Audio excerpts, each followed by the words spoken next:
Voir pour comprendre, les réfugiés.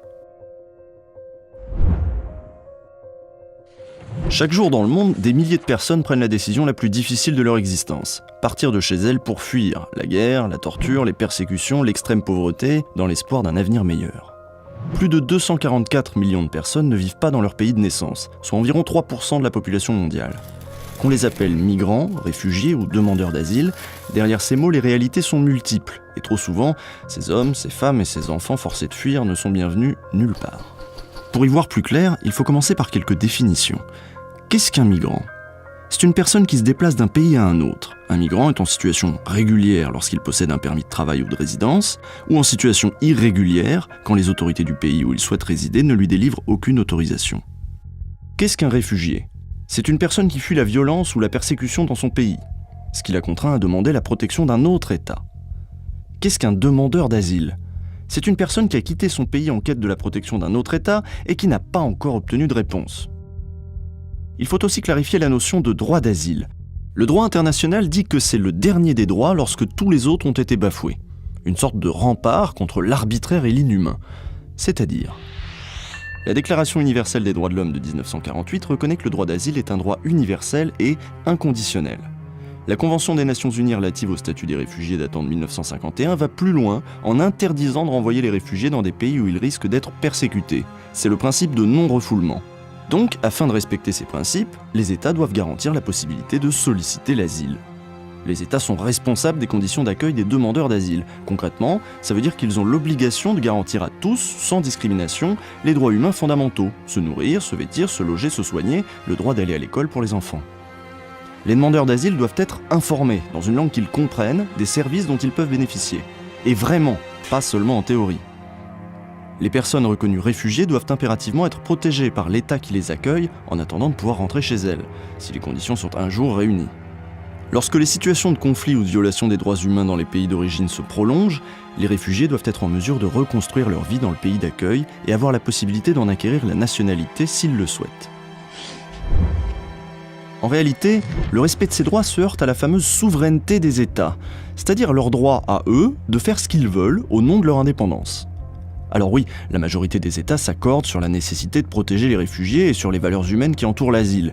Mais une fois que ça c'est dit, ils sont loin d'assumer leurs responsabilités. Il faut dire que la Convention de 1951 n'impose rien pour respecter ces principes.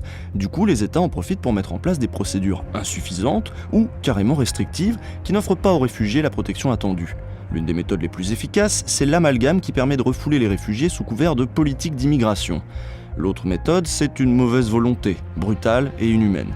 Fermeture des frontières, absence de procédures accessibles à tous, conditions d'accueil inacceptables, les politiques de dissuasion de certains gouvernements et l'absence d'un vrai système de solidarité menacent sérieusement le droit d'asile.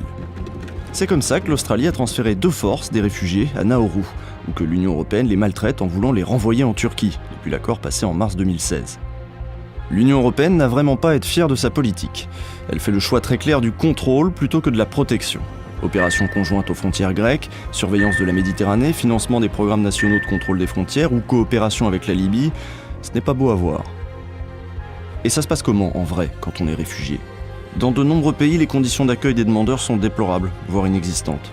Certains sont maintenus en détention jusqu'à ce qu'ils soient reconnus réfugiés ou renvoyés.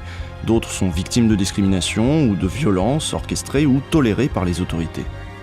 Réfugiés au Liban, en Turquie, en Jordanie, en Égypte, en Irak, les millions de personnes qui ont fui la guerre en Syrie vivent dans des conditions extrêmement dures. Mariage forcé, travail des enfants, accès insuffisant aux denrées de base ou aux soins médicaux, leur situation est insupportable. Des milliers de personnes qui partent d'Amérique centrale et traversent le Mexique sont enlevées, tuées et violées chaque année. Il faut bien comprendre que sans droit de passage, il n'y a pas de droit d'asile possible. Le fait d'empêcher des gens de traverser une frontière est une violation du principe de non-refoulement. On ne va pas se voiler la face, empêcher quelqu'un de fuir revient à se rendre complice des menaces qu'elle subit dans son pays. Aux abords de l'Union européenne, de nombreux réfugiés n'atteignent même pas la terre ferme, car le durcissement de la forteresse Europe et l'absence de voies sûres et légales ne leur laissent comme solution que des traversées mortelles sur des bateaux bondés et en très mauvais état. En France, plusieurs milliers de réfugiés vivent dans des campements de fortune ou des squats. Les démarches administratives pour obtenir le statut de réfugié sont trop souvent compliquées. Affaiblis par les années de calvaire, mal en point psychologiquement, logés dans des conditions insalubres, craignant en permanence pour leur sécurité et celle de leur famille, les personnes qui se lancent dans ce processus partent perdantes d'avance.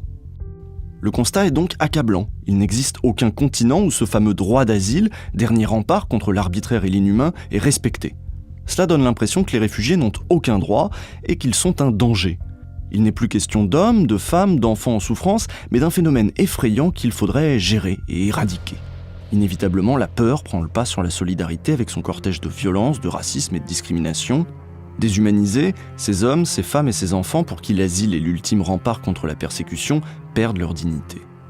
La façon dont les questions de migration sont présentées par les responsables politiques et les médias influence notre regard sur les réfugiés. Ces derniers sont souvent pris comme boucs émissaires et désignés comme des clandestins, des resquilleurs, voire des envahisseurs exploitant la générosité des pays d'accueil.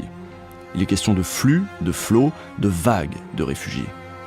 Les États européens, notamment, entretiennent le spectre de l'invasion et mettent en avant les difficultés et le coût engendré par les afflux massifs. Et ça va plus loin. En plus d'être soupçonnés d'abuser du système, les réfugiés représenteraient, selon certaines déclarations des États, une menace pour la sécurité nationale. Parmi les réfugiés se trouveraient potentiellement des criminels, et les États devraient s'en protéger. Pourtant, contrairement aux idées reçues sur l'envahissement de l'Europe, par exemple, il faut savoir que les principaux mouvements de réfugiés ne vont pas des pays du Sud vers des pays du Nord. La majorité des réfugiés fuient dans les pays voisins, principalement des pays en développement. C'est comme ça que le plus grand pays d'accueil est la Turquie. Et puis, en y regardant de plus près, on voit bien que les personnes qui sollicitent l'asile demandent ce que l'on demanderait tous. Elles demandent simplement de pouvoir vivre en sécurité, regarder à nouveau devant elles, voir grandir leurs enfants sans avoir peur de ce qui peut leur arriver. Ni envahisseurs ni criminels, juste des personnes qui ont l'espoir d'une vie normale et qui comptent sur la solidarité entre êtres humains. Car oui, protéger les réfugiés et respecter le droit d'asile, c'est avant tout et seulement une question d'humanité et de respect. Les frontières doivent rester ouvertes aux personnes en demande de protection. Aucun argument économique, politique ou sécuritaire ne peut justifier de refouler ou de renvoyer une personne là où elle risque d'être torturée, persécutée ou assassinée. Car il faut aussi se rappeler que même si le nombre de réfugiés à travers le monde a atteint de nouveaux sommets historiques, il ne représente que 0,3% de la population mondiale. Ce qui signifie que la communauté internationale est tout à fait capable de protéger collectivement cette population en détresse s'il y avait un véritable partage des responsabilités. Hébergement convenable, nourriture, eau, accès aux soins et à l'éducation, le manque de moyens financiers est l'un des principaux obstacles à l'accueil digne et respectueux des réfugiés. C'est pourquoi le principe essentiel à la réalisation des droits de tous les réfugiés est celui du partage des responsabilités. Pour rendre opérationnel ce principe, il faut une aide financière humanitaire plus importante pour les premiers pays d'accueil afin de leur donner les moyens d'organiser un accueil digne de ce nom. Cela évitera que les enfants travaillent au lieu d'aller à l'école pour aider à subvenir aux besoins de la famille, ou que les jeunes filles soient mariées de force pour ne plus être une charge financière. Plus de confort, de prise en charge, de soins, d'éducation, les réfugiés seront plus enclins à rester dans le premier pays d'accueil, proche du leur, plutôt que de verser de l'argent à des passeurs pour aller, à leurs risques et périls, en traversant par exemple la Méditerranée vers un autre pays. Réinstallation, transfert de réfugiés, voie légale, réunification des familles, le partage de la responsabilité de l'accueil des réfugiés est aussi une pierre angulaire de la solution à la crise. Cela permettra à des personnes très vulnérables, comme des victimes de la torture, des personnes handicapées ou malades, des personnes âgées, des jeunes enfants, des mères seules, de partir dans les pays les mieux adaptés pour les recevoir. Ce sera aussi un moyen de permettre à celles et ceux qui veulent rejoindre des proches dans un pays de le faire sans mettre leur vie en danger. Ce partage de responsabilités peut prendre plusieurs formes, comme un nouveau mécanisme de réinstallation des réfugiés vulnérables, contraignant tous les pays à accepter une proportion de la population mondiale de réfugiés vulnérables. Le Haut Commissariat des Nations Unies pour les réfugiés estime en effet qu'environ 1,2 million de personnes sont vulnérables et ont à ce titre besoin d'une réinstallation. Or, le nombre de places de réinstallation proposées ne tourne chaque année qu'autour de 100 000. Cela pourrait aussi passer par un nouveau mécanisme mondial de transfert des prochains réfugiés qui permettrait, en cas de crise soudaine comme celle de la Syrie, de répartir, de rééquilibrer l'accueil en fonction des capacités propres à chaque pays. Des solutions existent. Elles sont pragmatiques, de bon sens, et font appel simplement à la solidarité et au partage des responsabilités comme on se doit de le faire dans toutes les familles. Alors pourquoi pas dans la grande famille humaine ? Et d'ailleurs, comme le disait Martin Luther King, nous devons apprendre à vivre ensemble comme des frères, ou nous allons mourir ensemble comme des idiots.